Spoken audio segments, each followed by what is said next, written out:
삶이 흔들릴 때 우리는 생각합니다.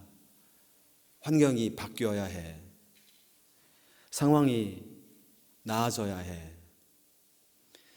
이 문제가 어서 해결되어야 해. 그래서 우리는 고치려고 합니다. 바깥의 상황을, 문제를 고치려고 애를 씁니다. 그런데 하나님은 전혀 다른 지점을 만지십니다. 너희는 옷을 찢지 말고 마음을 찢으라. 당황스럽습니다. 하나님은 우리처럼 문제나 상황, 환경이 아니라 사람의 중심을 바꾸려고 하시기 때문입니다. 여러분, 언제 하나님 앞에서 마음을 찢어본 적이 있으십니까? 진짜 두려움을 하나님께 말해본 적이 있나요? 진짜 아픔을 경험해 본 적이 있습니까? 진짜 무너짐을 드러낸 적이 있었나요? 우리는 대부분 이렇게 살아갑니다. 괜찮은 척, 문제가 없는 척. 심지어 하나님 앞에서도 그러합니다. 그래서 하나님은 다시 우리에게 말씀하십니다. 너희는 옷을 찢지 말고 마음을 찢어라. 요엘서 2장의 배경은 단순한 어려움의 상황이 아닙니다. 일시적인 이 위기가 아니라 삶의 기반이 총체적으로 붕괴되는 모습입니다. 메뚜기가 지나갔는데 한 번만 그 때가 지나가는 것이 아니라 여러 번 단계적으로 반복적으로 완전히 철저하게 모든 걸 먹어치웠습니다. 곡식이 사라지고 포도나무가 말라버리고 기름이 떨어지고 심지어 그래서 제사가 멈췄습니다. 단순히 경제가 어려워진 정도가 아니라 예배까지 멈춘 상태가 되었습니다. 이건 이스라엘에게 치명적이죠. 왜냐하면 이스라엘은 하나님과의 관계로 존재하는 민족이기 때문에 먹을 것 없고 드릴 것 없고 거기까지는 괜찮은데 심지어 하나님께 나아갈 통로가 막힌 것처럼 보입니다. 사람들은 생각했습니다. 하나님께서 우리를 떠나셨다. 이제 우리는 끝났다. 질문이 생깁니다. 여러분, 이 재앙은 단순한 자연재해인가요? 아니면 하나님의 메시지가 담겨져 있을까요? 요엘서는 분명하게 말씀합니다. 이건 하나님의 부르심이야. 그래서 이 재앙을 요엘서는 이렇게 해석했습니다. 여호와의 날.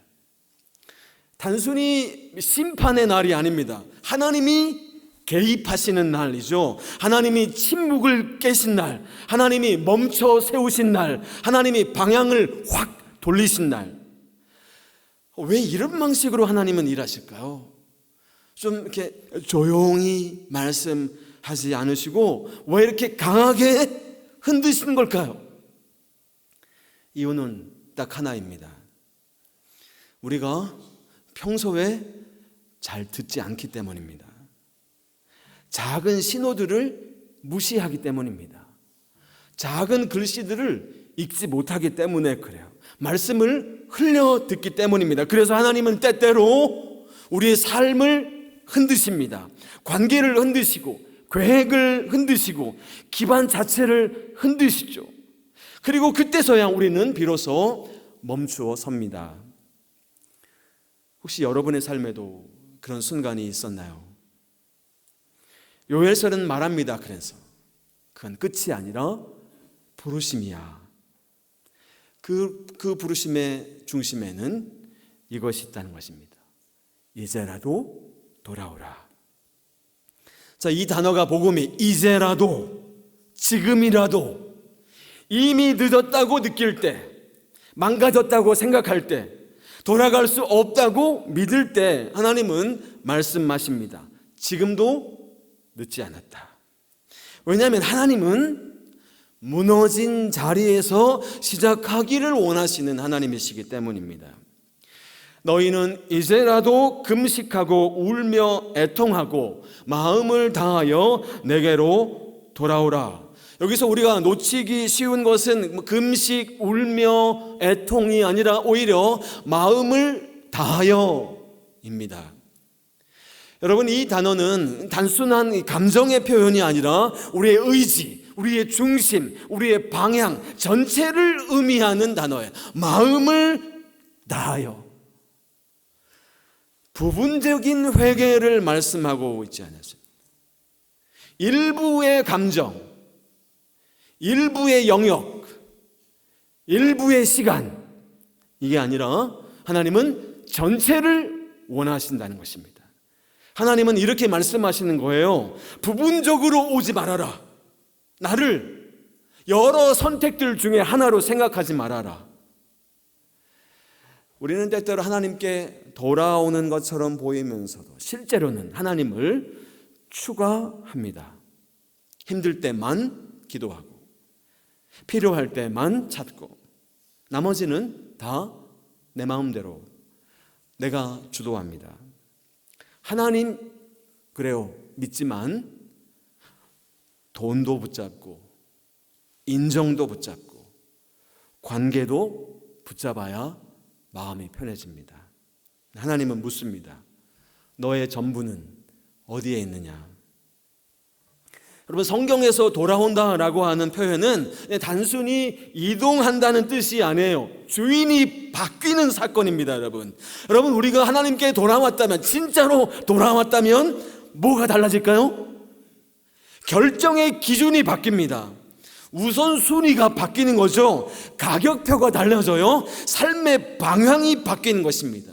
그래서 회개는 그냥 단순한 감정이 아니라 통치권의 이전을 의미하는 것입니다. 하나님은 지금도 그래서 묻습니다. 누가 무엇이 너의 삶을 결정하고 있느냐? 우리는 종종 위생적인 회개를 합니다.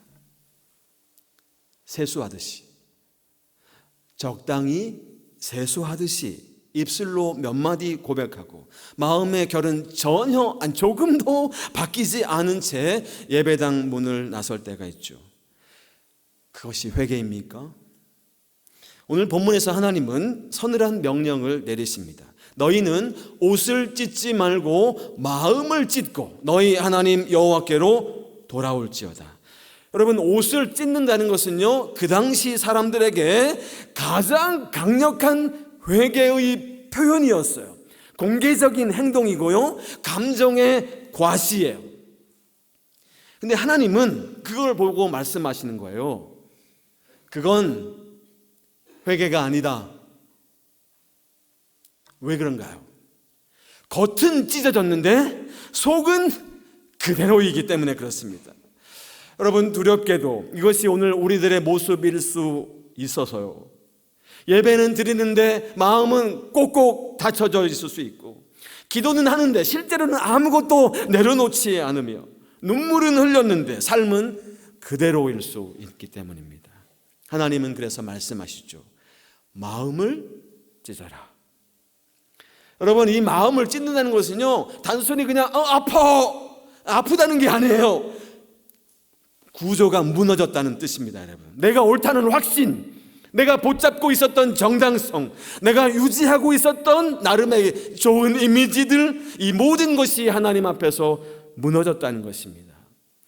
여러분, 진짜 회개는 하나님 제가 잘못했습니다가 아니라 하나님 제가 틀렸습니다 입니다.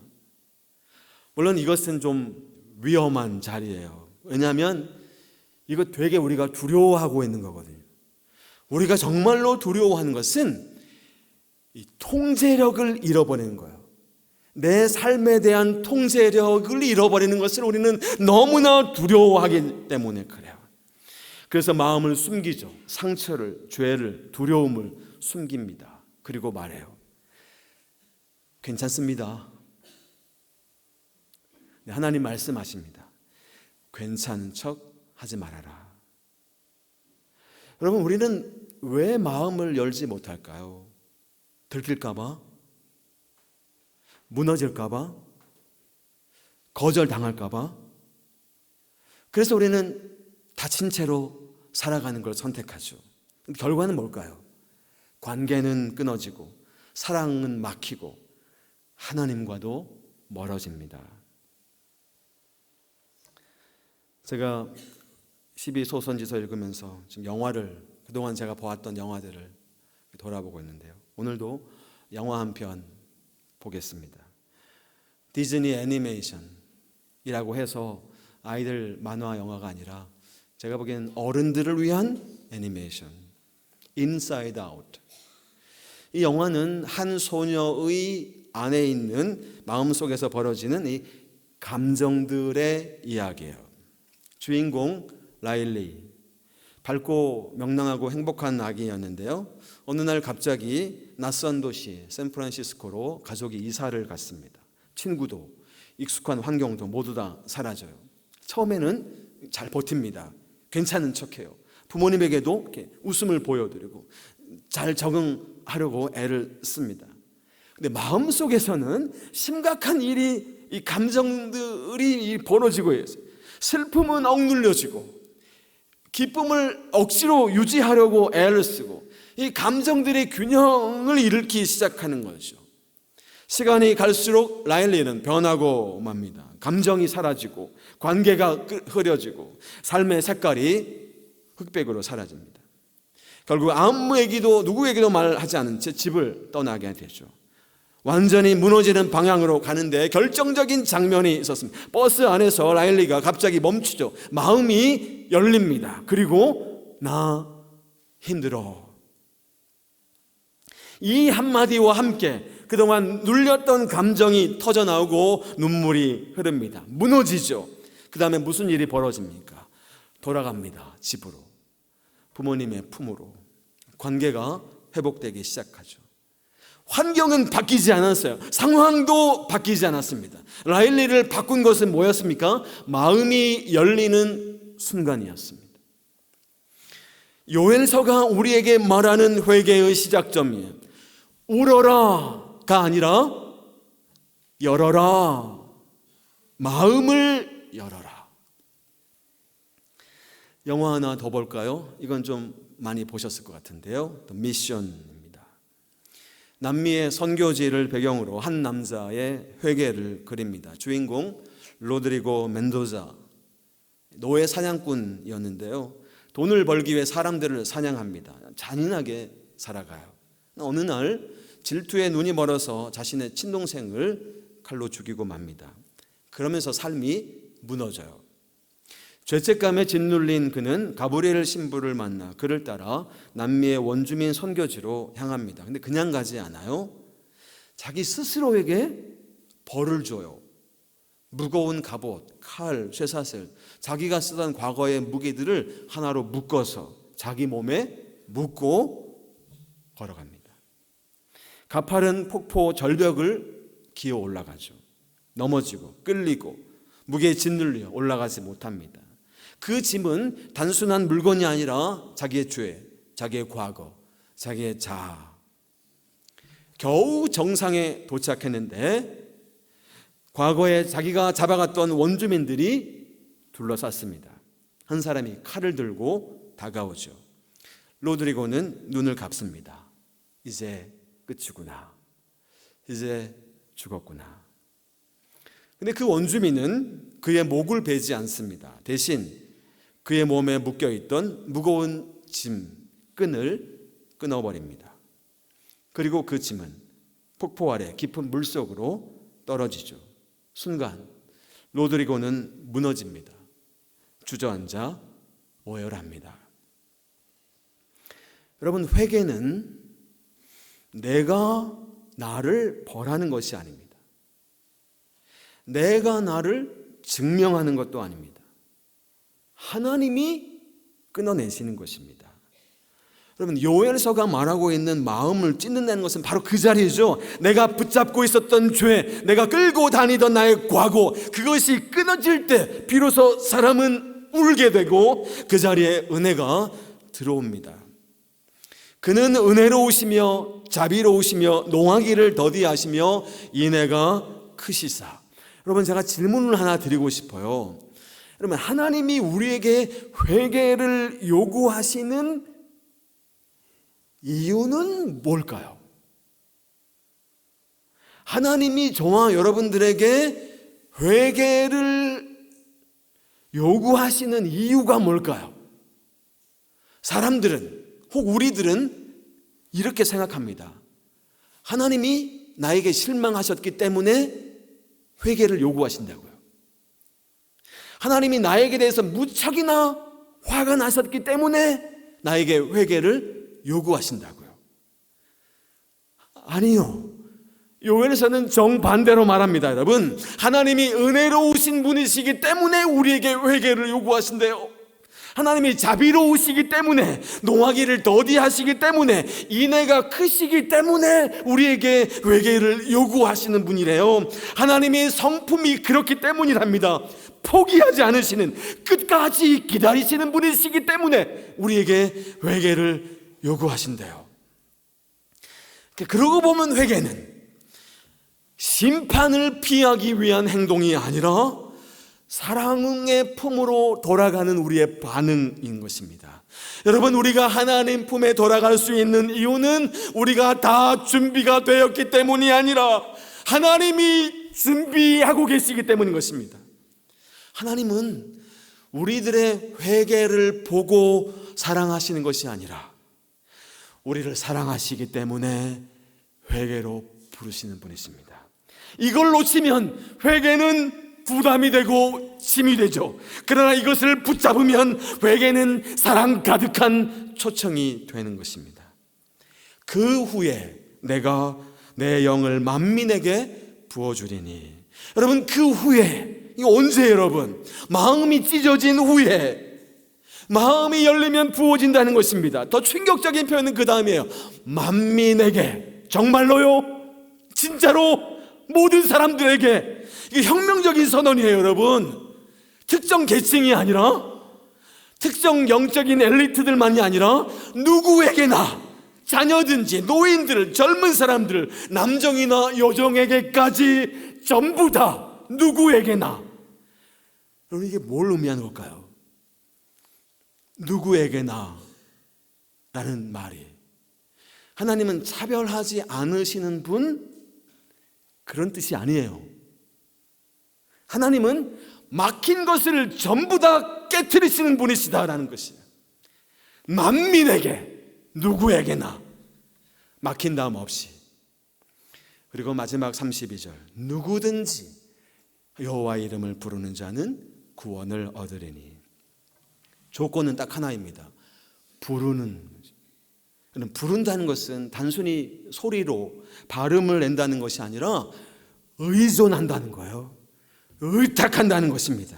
저는 안 되겠습니다, 하나님. 제가 무너졌습니다, 주님. 나는 주님이 너무나도 간절히 필요합니다. 이 부르짖음 위에 성령께서 임하시고 회복이 시작된다는 거예요. 여러분, 이 약속은 단순히 그냥 희망을 주기 위한, 위로를 주기 위한 말씀이 아니라 실제로 이루어진 약속이었습니다. 시간이 흐르고 하나의 사건이, 우리가 아는 사건이 일어났죠.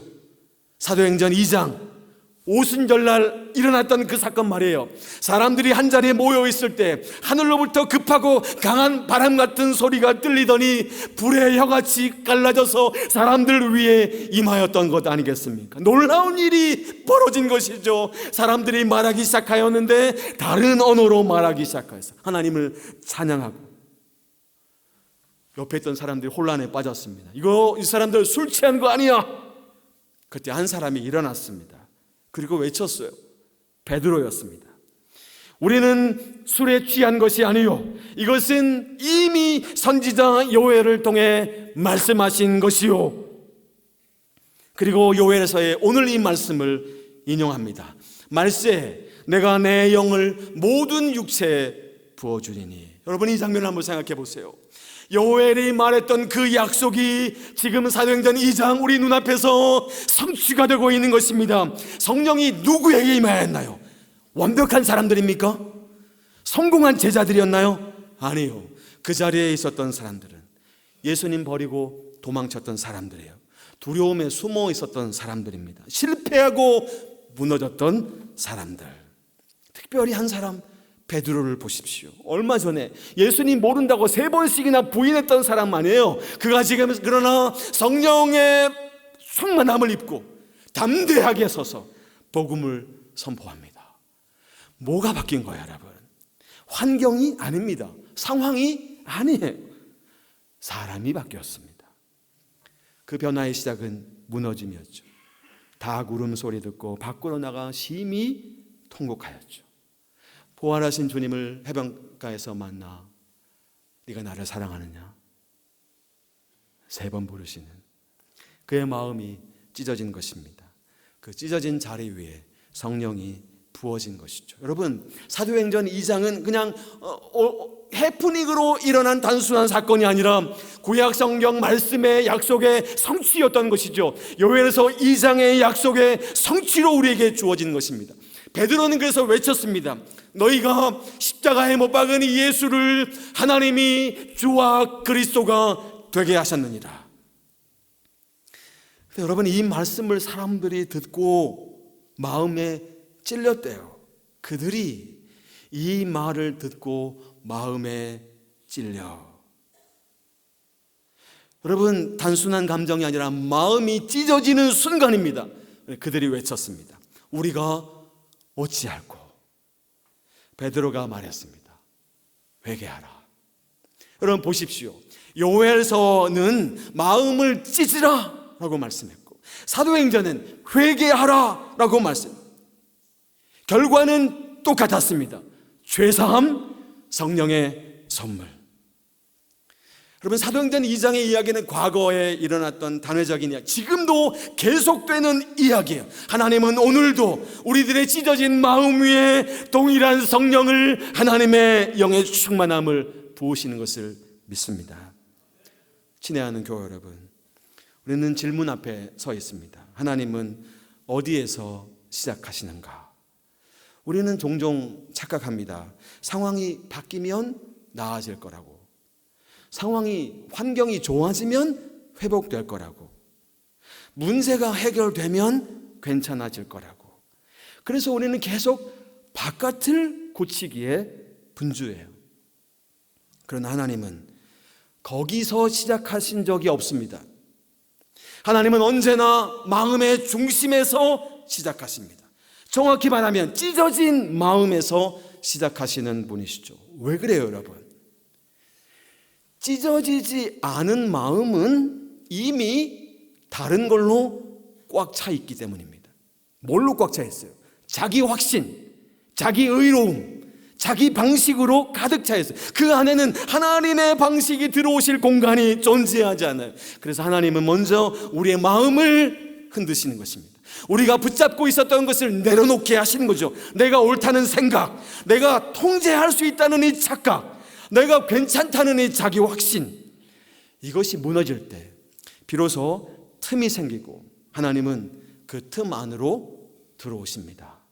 저는 그걸 은혜라고 부르고 싶습니다.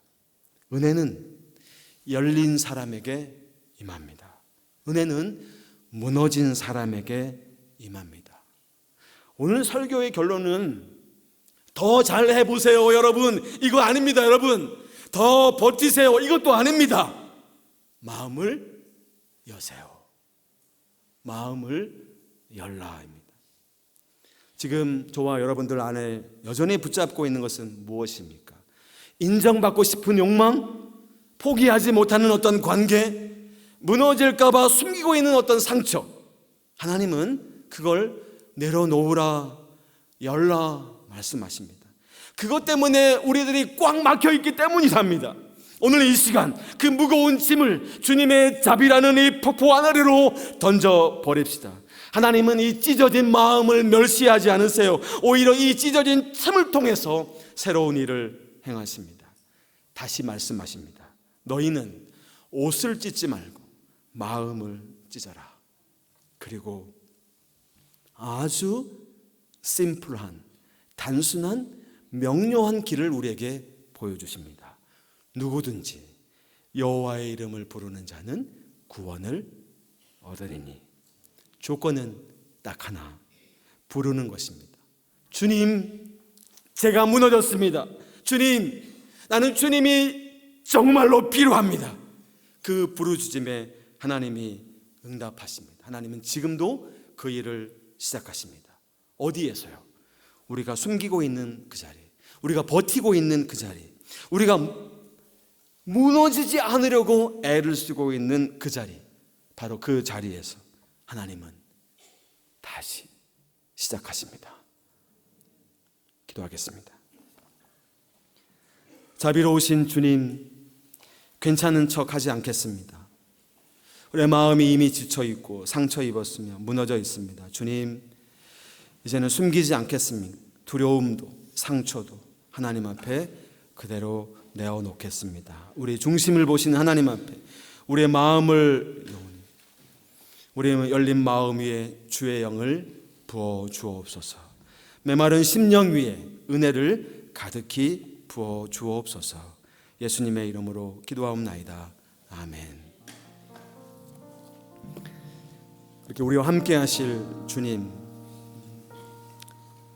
앞에 나와 예배를 드리는 우리에게, 마음 열어 내 삶을 드리는 우리, 끝없는 사랑으로 우리를 회복하시는 주님을 하나님 보게 해주세요. 눈을 들어 주님을 보게 해주세요. 그 능력으로 우리를 새롭게 해주세요. 마음으로 다 같이 일어나셔서 주 앞에 나와 제사를 드리네 함께 찬양합시다. 주 앞에 나와 제사를 드리네 마음 열어 내 삶을 드리네 주를 높이노라 끝없는 사랑 날 회복시키네 이제 눈 들어 주 보내 그 능력 날 새롭게 주님의 사랑 날 만지시니 내 모든 두려움 사라지네 복음 속에도 주 붙들고 믿음으로 주와 걷네 갈보리 언덕 넘어 그어날 주 안에 온전케 되리 다시 한번 주 앞에 나와 제사를 드리네. 주 앞에 나와 제사를 드리네 마음 열어 내 삶을 드리네 주를 보니라 끝없는 사랑 날 회복시키네 이제 눈 들어 주 보내 그 능력 날 새롭게 주님의 사랑 날 만지시니 내 모든 두려움 사라지네 복음 속에도 주 붙들고 믿음으로 주와 걷네 갈보리 언덕 넘어 그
함께 기도합시다. 주님, 이 시간 우리의 중심을 보시는 하나님 앞에 우리의 마음을 엽니다. 우리가 의지하시는 것들을 내려놓습니다. 내 삶의 주인이 내가 아니라 하나님이신 것을 고백합니다. 열린 마음 위에 주의 영을 부어 주옵소서. 닫혀있던 우리 삶의 모든 영역들마다 성령으로 채워 주옵소서. 우리의 찢어진 마음 위에 새 일을 시작하실 주님을 믿습니다. 우리에게 오시옵소서. 하나님의 영으로 충만케 하여 주옵소서. 우리 함께 기도합시다. 주여,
자비로우신 주님, 우리가 너무나도 오래 다친 마음으로 살아왔습니다. 괜찮은 척하고 강한 척하고 믿음이 있는 척하며 주님 앞에서도 숨었습니다. 주님, 오늘 우리의 마음을 엽니다.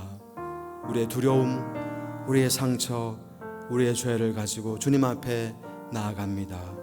은혜로우신 주님, 찢어진 우리의 마음 위에 성령으로 충만히 임하시고 우리가 다시 살게 하여 주옵소서. 주님과 함께 동행하게 하여 주옵소서. 그런 신앙의 고백, 감사의 마음 담아 드리는 이 헌금도 하나님 나라 위에 귀히 쓰임 받게 하여 주시오. 주여, 사랑하는 우리 모든 교우들의 삶과 가정에 필요를 채우시고 간절한 기도의 제목에 응답하여 주옵소서.